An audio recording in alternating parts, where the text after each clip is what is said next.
Dahil na po natin si Bang Tani, lalo't isa ng severe tropical storm ang bagyong Ulysses.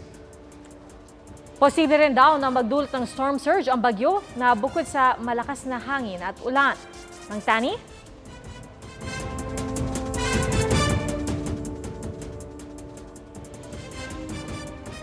Igan, Pia. Nakataas na nga ang storm signal number 2 dyan sa may Central at Southern Luzon o Southern Quezon. Kasama na ang Pulillo Islands, Catanduanes, Camarines Norte, Camarines Sur, Albay, Sorsogon, Burias at Ticao Islands at Marinduque.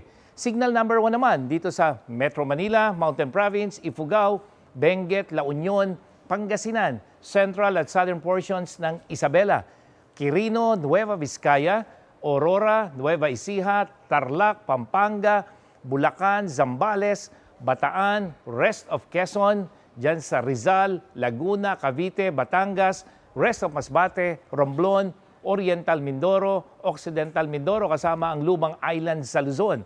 Signal number 1 din sa Northern Samar, northern portion ng Samar Province at northern portion ng Eastern Samar sa Visayas. Nasa layo namang 425 kilometers east of Daet, Camarines Norte, ang sentro ng bagyong Ulysses. May lakas ito ngayon ng hangin nasa 95 kilometers per hour malapit sa gitna at ang bugso niya 115 kilometers per hour. Kumikilos ito west-northwest sa bilis naman na 30 kilometers per hour.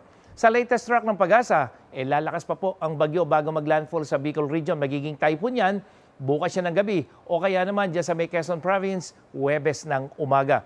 Tatawirin nito ang Southern Luzon, kabilang na yung mga lugar na sinalanta ng mga nagdaang bagyo. Malawak ang sirkulasyon ng bagyo na halos natatakpan na ang buong bansa.